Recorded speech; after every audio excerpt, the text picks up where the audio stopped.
Hello दोस्तों, कैसे हो? बड़े दिनों बाद एक वीडियो लेके आया हूं जिसमें हम टोटल 13 नंबर के चैप्टर्स कवर करने वाले हैं। वो 13 नंबर के चैप्टर कौन से हैं?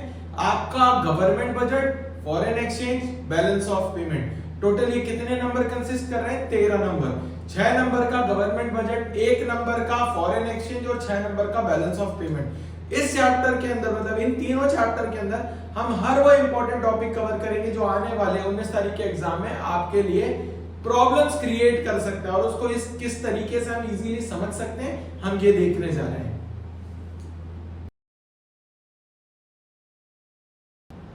चलो, अब जो हम देखने जा रहे हैं गवर्नमेंट बजट, टोटल 6 नंबर का है। 13 नंबर की स्कीम के अंदर ये कितने नंबर कवर कर रहा है? 6 नंबर। तो 6 नंबर में ऐसे कौन से क्वेश्चन है, ऐसे कौन से टॉपिक है जो आपको प्रॉब्लम क्रिएट कर सकते हैं, हम उनकी तरफ चलते हैं, उनको सॉल्व करते हैं, आसानी से समझाने की कोशिश करते हैं ताकि जब पेपर में क्वेश्चन आए तो आपको प्रॉब्लम ना हो। चलते हैं। देखो, पहली चीज है government budget and it's economy. बोला है government budget is an annual statement showing item wise estimation of receipt and payment during a fiscal year. समझो, सबसे पहले गवर्नमेंट बजट क्या होता है? एक एनुअल स्टेटमेंट होता है। कौन प्रिपेयर करता है? हमारी कंट्री की फाइनेंस मिनिस्टर या जो भी होगा, मेल फीमेल हूसोएवर। जैसे अभी हमारे क्लियर करंट में है निर्मला सीतारमण, जो कि बजट पेश करती है। याद रखना, बजट आता है in the month of Feb में। बजट आता है कहां पे आता है? पार्लियामेंट में आता है। याद रखना, इस बजट को बोलते हैं यूनियन बजट। यूनियन बजट क्योंकि ये budget central government, state government और लोकल बॉडी सबके ऊपर एप्लीकेबल होता है, इसीलिए इसका नाम क्या होता है? Union budget. Month of February आएगा किसी भी साल के अंदर और उसके अंदर डिस्कशन चलेगा पूरे मार्च तक। मतलब पक्ष और विपक्ष दो पार्टी होती है, दोनों में आपसी सहमति में बजट बनाया जाता है, ठीक है। और वो एप्लीकेबल होता है 1 अप्रैल से 31 मार्च के लिए, ठीक है।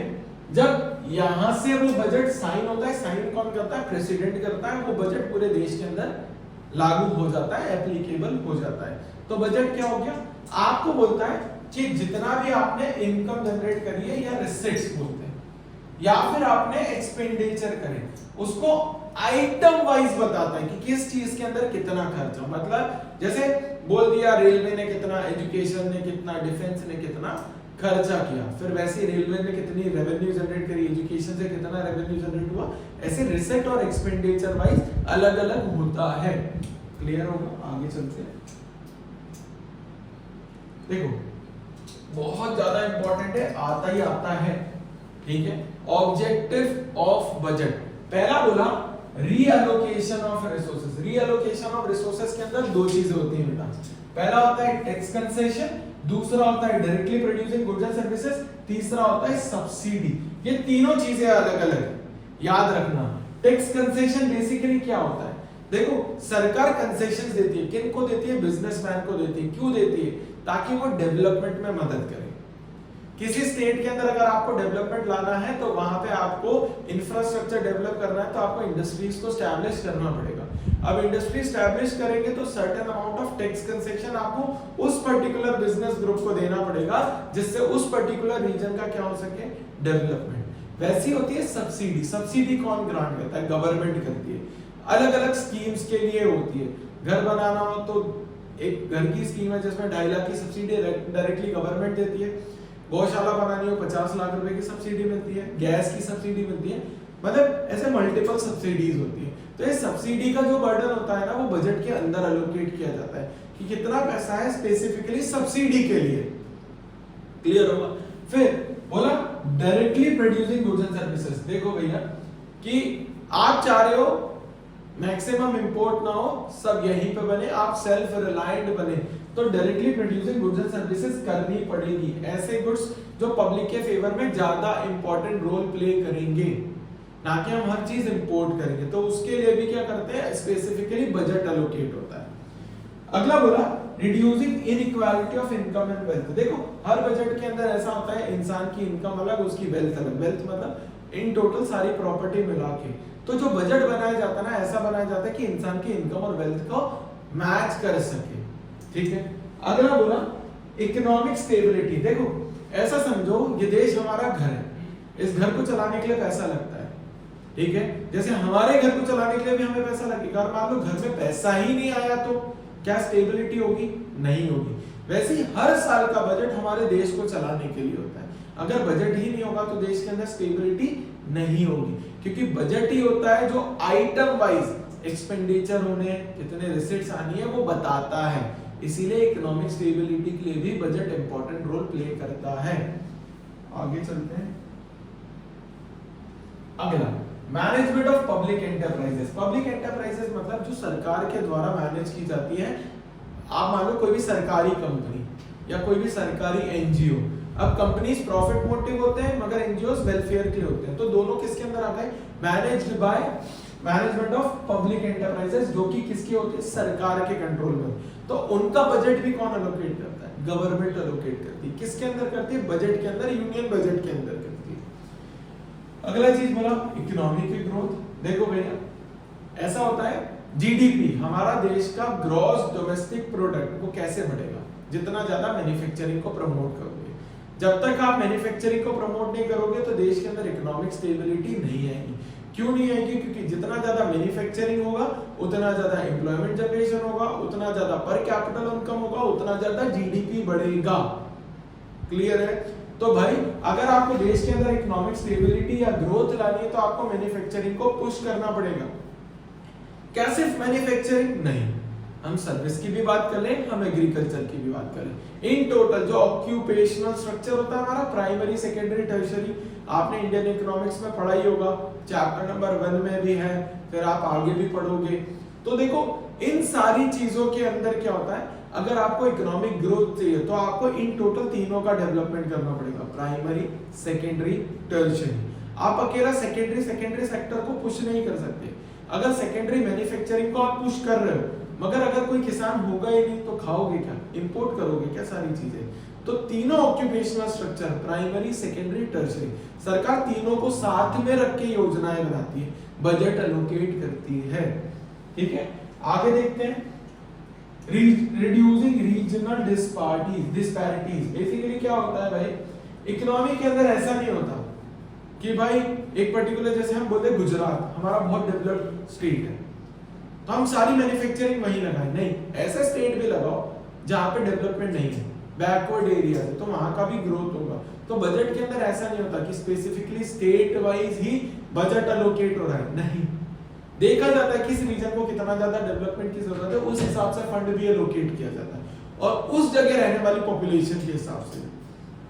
मान लो कोई स्टेट छोटा है, उसकी पॉपुलेशन कम है, तो बजट उस हिसाब से होगा। किसी स्टेट की पॉपुलेशन ज्यादा है तो उसका बजट उस हिसाब से एलोकेट किया जाएगा। क्लियर है?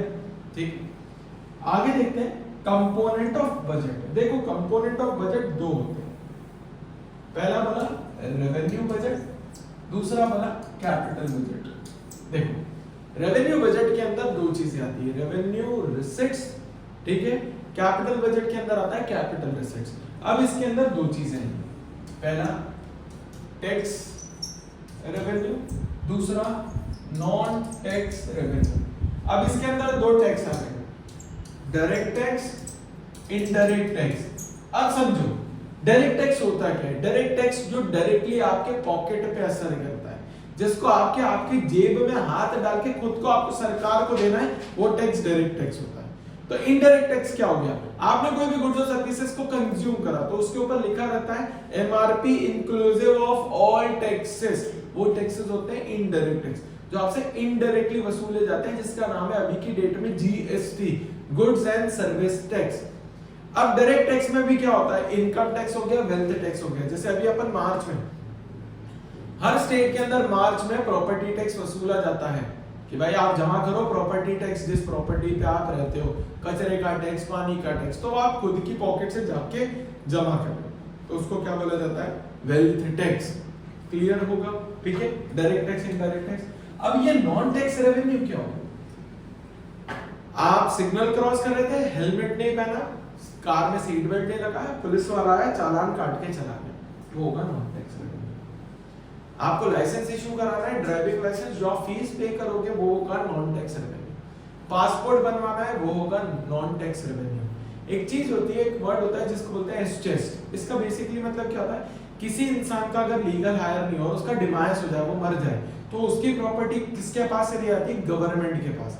वो भी होता है नॉन टैक्स रेवेन्यू। फिर सरकार फोरफीट करती है, जब्त भी तो करती है।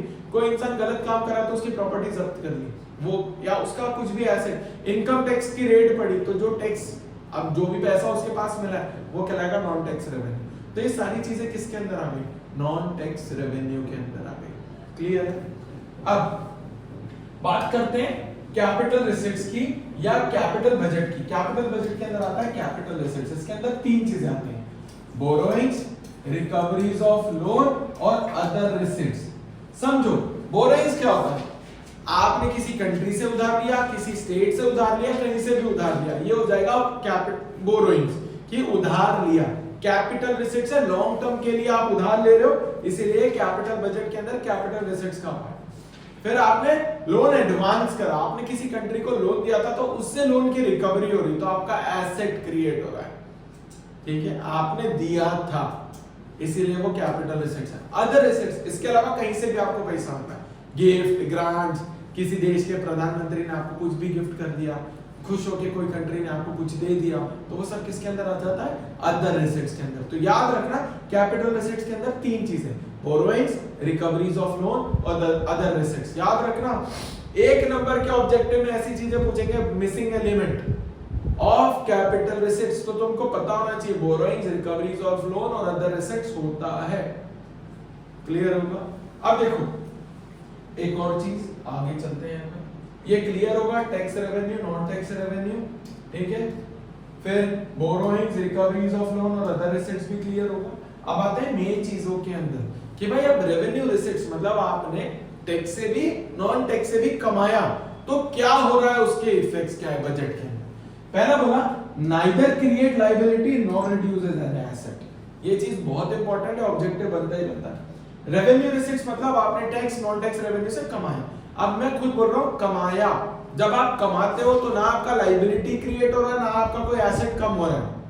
तो याद रखना, जब भी आपने चाहे पैसा कहीं से भी कमाया हो, टैक्स से कमाया हो, नॉन टैक्स से कमाया हो, मगर कमाया है तो उससे लायबिलिटी क्रिएट नहीं हुई, ना ही कोई आपका एसेट रिड्यूस हुआ। तो लिखा है neither create a liability nor reduces any asset. पैसा कमाने से कोई एसेट क्रिएट कम नहीं होता है और ना लायबिलिटी कम होती है। क्लियर होगा? मैं कहीं से फीस लूंगा, वो मेरा रेवेन्यू है, नॉन टैक्स रेवेन्यू है, याद रखना उससे कोई मेरी लायबिलिटी जनरेट नहीं हो रही और ना मेरा कोई एसेट बिक रहा है। ठीक है, अगली चीज, अगले पे आते हैं।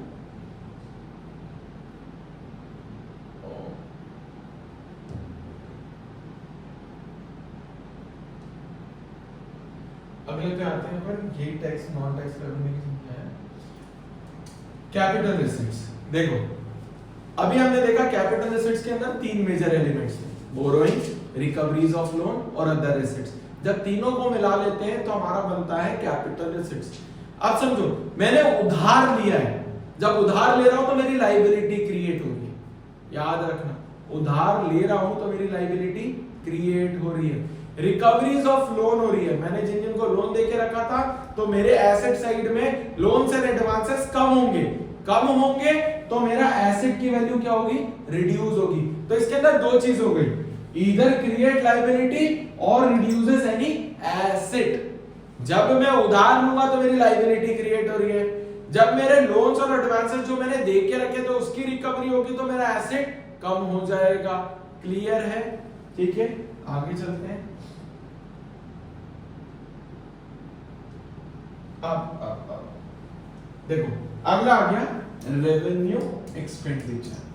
देखो मेरा प्रोफेशन है एज अ टीचर, अब मेरे लिए सबसे इंपॉर्टेंट चीज होती है फीस। भाई मेरे को भी तो मेरा घर चलाना है, तो मेरे लिए फीस बहुत इंपॉर्टेंट एलिमेंट है। मतलब मेरा एक स्टूडेंट है नमन, उससे मैं फीस मांग के ही परेशान, वो दे ही नहीं रहा।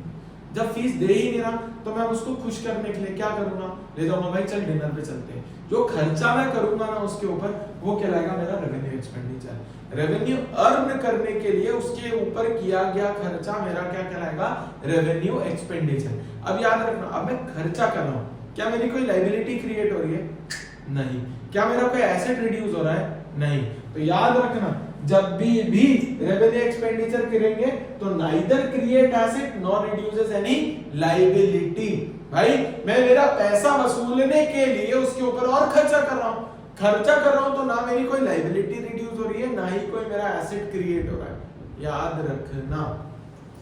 ठीक है, अगले में चलते हैं। Capital expenditure. देखो कैपिटल एक्सपेंडिचर का मतलब होता है जब मैं कोई एसेट खरीद रहा हूं। अब खरीदूंगा दो तरीके से, या तो खुद की पॉकेट से पैसा लगा के, ठीक है, या तो उधार लेके। तो याद रखना जब भी कैपिटल एसेट होगा तो पहली चीज या तो एसेट क्रिएट होगा, ईदर क्रिएट एन एसेट और रिड्यूसेस अ लायबिलिटी। अब लायबिलिटी कैसे रिड्यूस हो रही है? देखो मैं कैपिटल एक्सपेंडिचर का मतलब ये नहीं होता कि सिर्फ एसेट कर रहा हूं, मैं मेरी लायबिलिटी रीपे भी तो कर सकता हूं।